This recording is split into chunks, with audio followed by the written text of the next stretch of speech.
So, welcome to Comfort Zone. How are you, James? I'm doing really good, thank you. It's been a while. Nice to see you. Awesome, awesome, awesome. So, you and I have talked about this topic for on many occasions, actually, haven't we? Yes. And I thought it would be nice to invite you on the show and have a chat about it. But first of all, let's get a bit of your background. So, we're going to talk about self-sabotage and how we can combat self-sabotage.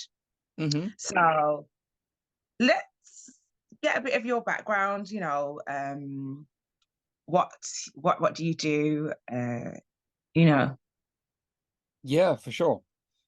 So my day job is IT. I work with technology day to day, and I've been doing that for 20 something years now. I lose track. And I dabble on the side with Reiki and a bit of coaching and things like that. Write technical books as well. So I'm doing quite a few things, a lot of plates spinning, and that's normally how my life rolls. So yeah, keeps me busy and provides me plenty of opportunities for self-sabotage as well. So great topic. I always found it fascinating that you are into IT and into spirituality. I always found that fascinating, but I do see a connection in terms of the whole finding solutions to problems because I'm a bit of a tech girl as well. And my spiritual journey or my journey to self discovery, managing myself, handling myself, Mhm. understanding myself has been very much predominantly about finding solutions. And I saw a correlation between the two, as in IT and spirituality. Do you see the same thing? Yes, I do. Yeah, Yeah. absolutely. And I mean, we're back to everything is energy as well. And technology is all electricity, which is energy. So there's lots of links. I completely agree with you. Awesome. And how do you relate that into your life right now? So honestly, I mean, that is a good question. And yeah, not one I have a pre-prepared answer. You can tell we're doing this live, right? Yes, candid conversations always work best. Always the best. Yeah. Yeah. I think one of the biggest things on my journey with spirituality has been looking for patterns and looking for patterns in terms of behavior. So things that I do, things that I habitually do. I've said to you before we talked today, I've lived a lot of my life on autopilot, and a lot of technical problems are solved by establishing what the pattern is. How do you repeat a problem? How do you make something happen? So that's a pretty big one for me. And that's something I spend a lot of time looking at. Do you know what? What comes up for me there is what how well do you kind of cope around people who don't look at life and themselves in that way? Because I find it really difficult. I have a lot of patience except in certain scenarios. Let's put it Okay. that way. So yeah, I don't cope that well in certain scenarios by my own admission. Absolutely. Mhm. Okay. Because do you think that you was more tolerant in the past and have become less tolerant, or have you always been less or fairly balanced with that over the years? I think I've actually become more tolerant. So I grew up very resentful, angry at the world. Maybe not in the traditional ways that people look at it, but it was there, it was simmering below the surface. Mhm. And so my relationship with people started out as sort of zero trust, and then it built up from zero. Yeah. And I had very little patience, very little tolerance for anything. And now I like to think I'm a lot better. I'm a lot fairer. I'm a lot more objective about things. Whereas before I'd let my emotions sort of flare off before I ever sort of got to thinking about things properly. What did that look like? As certain people close to me will tell you if interviewed, there are moods I'm in where just about everyone around me is a cretin, and that Oh, that was kind of my favorite word for a while, yeah. and I'm learning to step Gotta back be a from that. question. Yeah. Awesome. So do you think like, because a lot of the times when I speak to people and I interview them or just generally speak to people, there's always that whole childhood experience that influences them going on a spiritual journey. Do you think that that's the case for yourself? Yeah, I do. Absolutely. Yeah. I think I don't know a lot of the science behind it, but my belief is a lot of our behaviors are formed in childhood, probably even before we're really aware of it. And so getting to the root of them is a big thing in adulthood because well, I say we, speaking personally, because I can own that bit. I developed a lot of coping mechanisms in childhood that I look at now as I've uncovered them and worked through the layers, and I've gone, yeah, I can see how that was illogical, how that was wrong. But as a kid, you don't know any different. You don't have the tools to do any different. And what influenced that? Was that your how your parents interacted with you? Yes. Yeah, absolutely. So long story short, I grew up with a narcissist and an enabler. So Okay. that's a pretty hefty mix. And I didn't realize that until probably quite recently, to be honest. Not the extent of it anyway. Mm, mm. And then how did that show up in school? So school school was pretty happy as a time for me. I think the biggest thing that I noticed was I found it hard to get close to people. I found it Intimacy. hard, yeah, absolutely found it hard to form friendships, particularly later in my schooling. So early on it wasn't a problem, but as I moved towards A levels and ending my school and starting thinking about college, I was Mm. kind of I had acquaintances. I didn't really have friends. Did you think that's because you didn't understand the concept of intimacy, or you wasn't able to be intimate with people or develop a healthy attachment style? I'm sure that was part of it. I think a big part of it as well has always been fear driven. I think there was this massive fear within me that I wasn't good enough, that I wasn't worthy of being someone's friend, and that kept me from even trying to sort of make openings and things. And it like, so when you got older, did you combat that pretty earlier on, or did you just kind of go through life like that without realizing that that might be an issue? It took quite a while before I tackled that head on, to be honest with you. I remember leaving school, going to university, which involved changing countries. So it was the kind of change that a lot of people would look at as, hey, this is a new start, complete cut ties with everything. No one knows me where I am now. And I went, I could be a new person. I can reinvent myself. Oh, I found it almost impossible to do because I hadn't understood how I'd got to where I was. And so I didn't know how to address it. okay. So at what point did you realize that you were self-sabotaging? It's probably gonna have to be probably not until my mid to late 30s, to be honest. So it took quite a while. And I think it took sort of divorce, my life hitting a pretty significant low point for me to. I mean, even at that point, I was like, everything was external. It was always someone else's fault. It was always outside me. It wasn't something I had to look at, as far as I was concerned.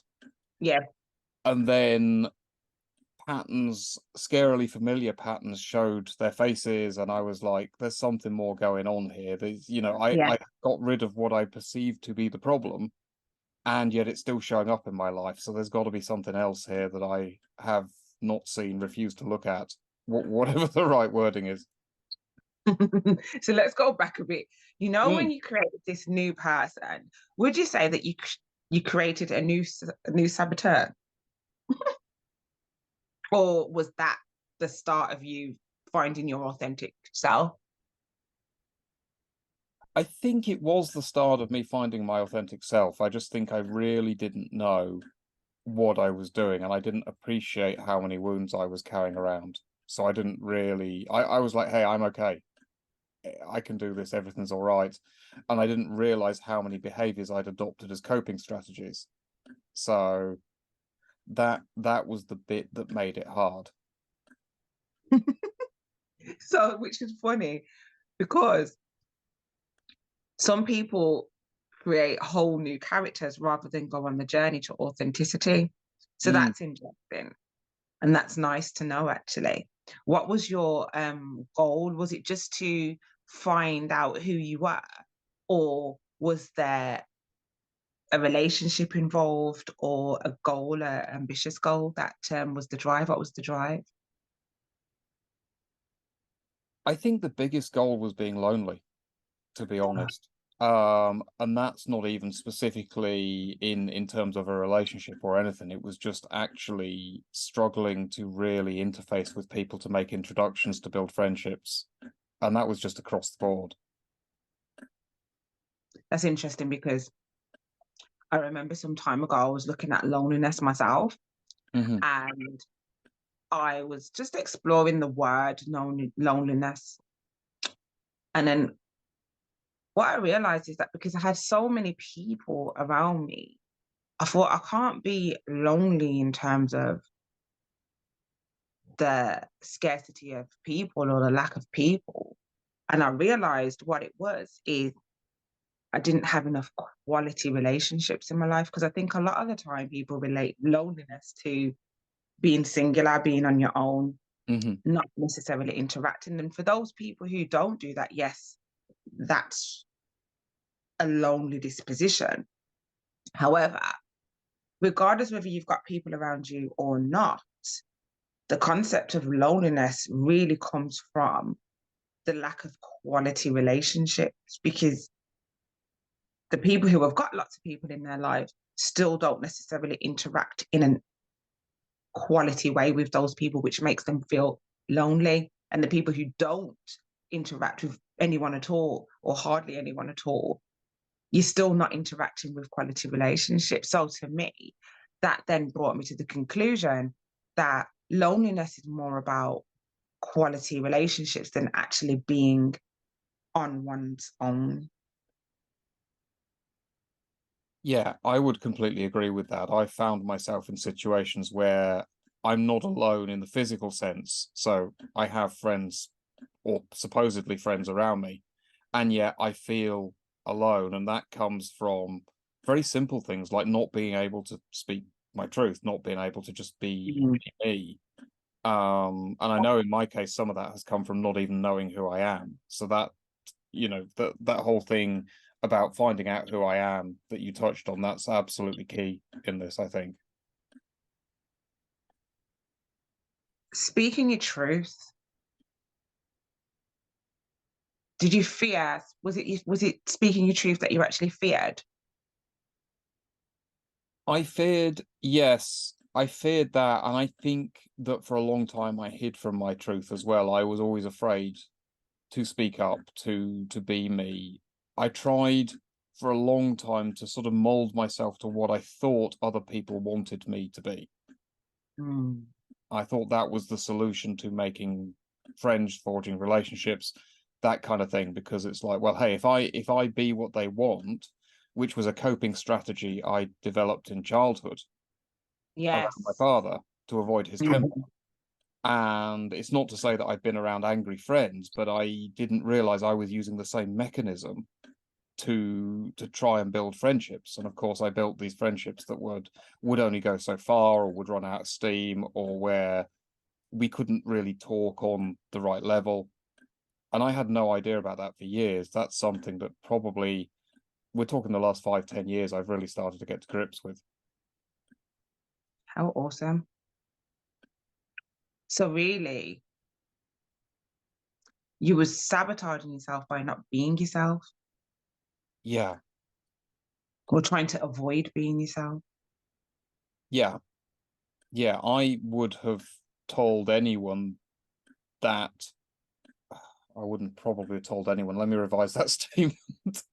I think if you'd got me to open up in those years, I would have not been able to tell you who I was, first of all, but also I would have assumed that even if I did know, that there was something fundamentally wrong with that person. It's funny because I'm going through a situation where I have a new piece of information about myself, and now I have to kind of explore the Sereena now that information is apparent, available here, Hmm. because before I was the Sereena who didn't have that, you know, and I had to kind of find ways of coping to survive without that being around. And now that's around, I automatically become this new person that I now have to understand who she is now the new titles arrived. Yeah. Yeah, it takes some time to integrate, doesn't it? It really does. Yeah, it's interesting. And then what I'm realizing though is I'm not self-sabotaging though. My previous coping strategies are not getting involved. So therefore that thing being involved now here may, or that person may not be it's not triggering though me to be defensive. It's triggering me to kind of relax. So it's a kind of different, it's taking a different standpoint, which is quite interesting to observe. Yeah, that is. Awesome. So as a man, Mm. would you say it's harder for men to be their authentic selves than women? I'm going to hazard a guess at that and say yes. And the reason I word it that way is I actually have more female friends than I have male friends. And I don't find a lot of men that I can actually talk to and be open, because a lot of my journey about finding myself has involved being able to be open and talk about my emotions and my feelings and that kind of thing. And I think we've come a long way as a society if I look at how my dad was raised, but I Mm, equally think we've got a long way to go as well. mm.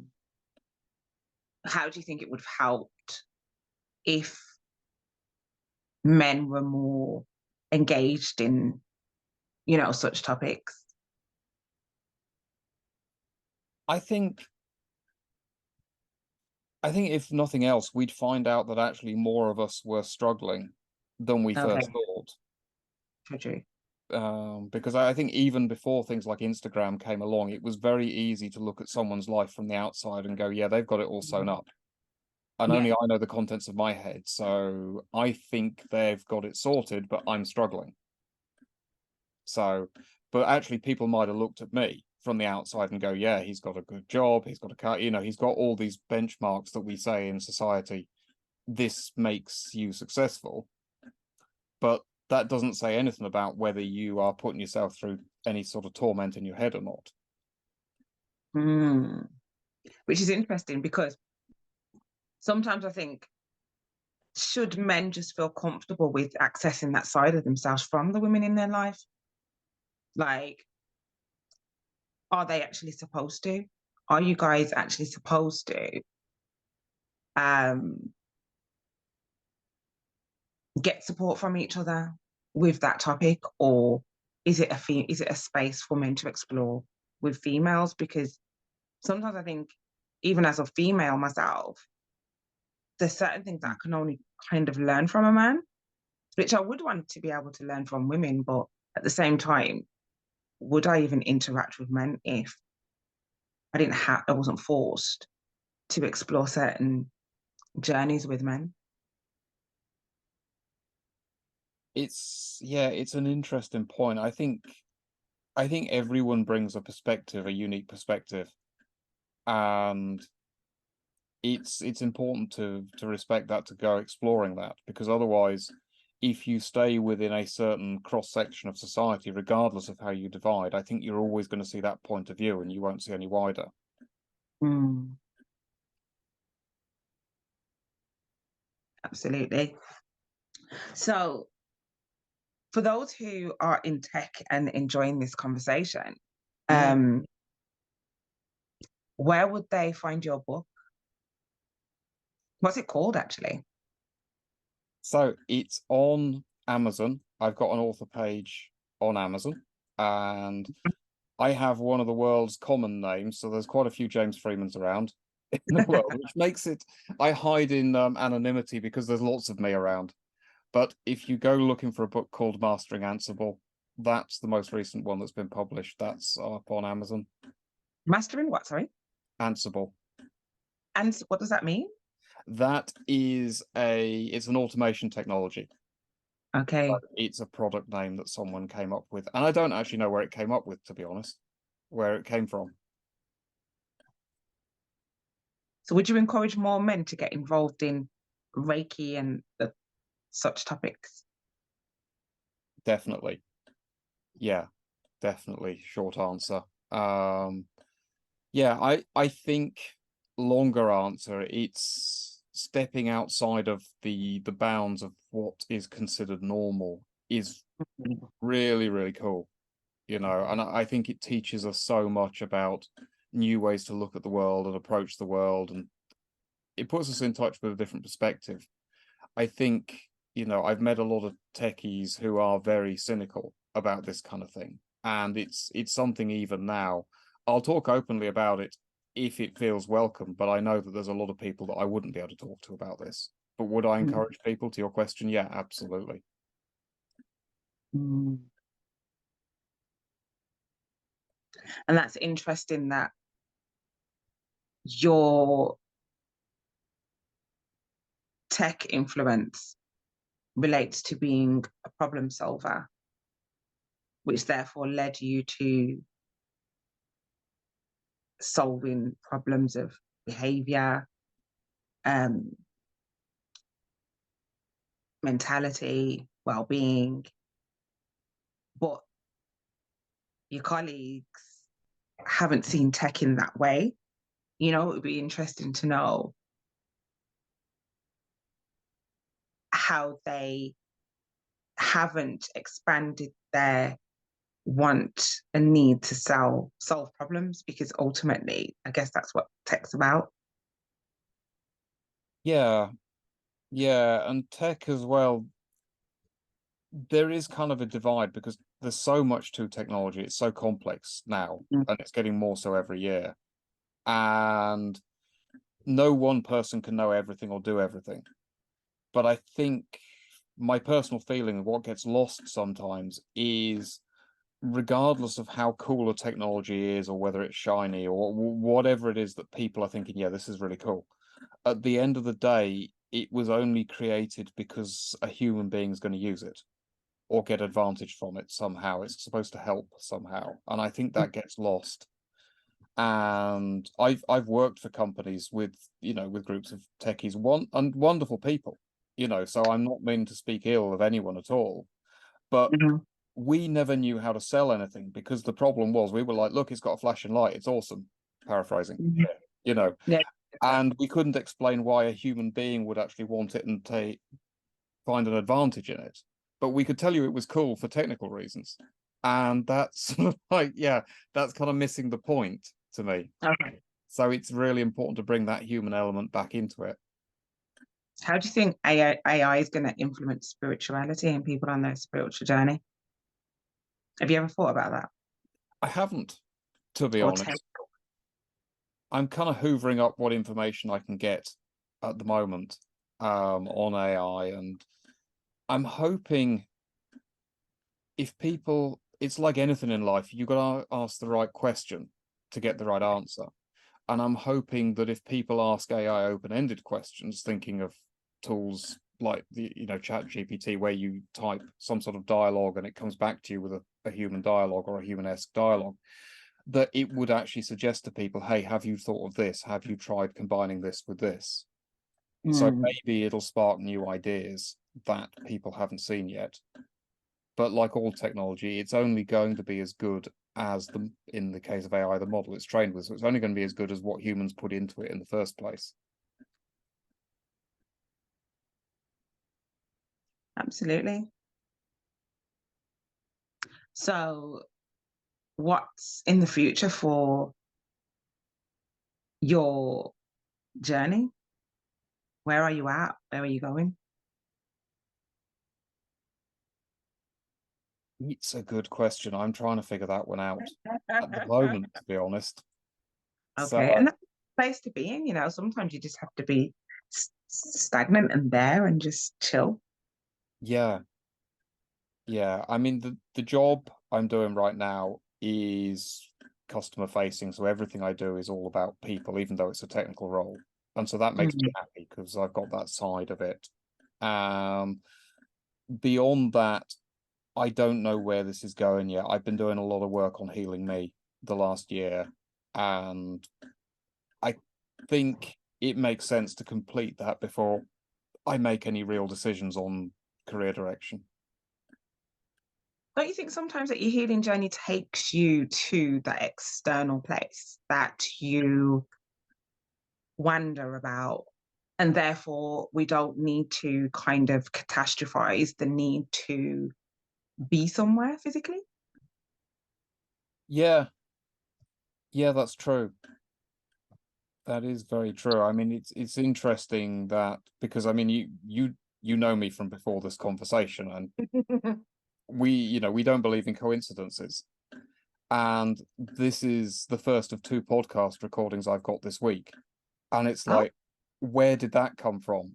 You know, so obviously something I'm doing is bringing that in, which is really yeah. cool. So I didn't go out looking for podcast recordings. You approached me for this one, as you know, and the other one was the same. I had a direct approach on LinkedIn, and it's like, I don't know what's happening, but it's cool. I'm enjoying this. Yes, exactly. And therefore, you know, that's what kind of takes us. It's like we've recreated our comfort zone Mm, because, people say, oh, come out of your comfort zone. But right now, my subconscious isn't moving good. And it sounds like yours is as well. So therefore, do we need to come out of our comfort zone because we're actually attracting the things that we want now? It's like our subconscious has changed direction and we are now manifesting the things subconsciously that are positive, that are refreshing, that are revitalizing and healthy for our well-being and progress. Nice. yeah, yeah, absolutely.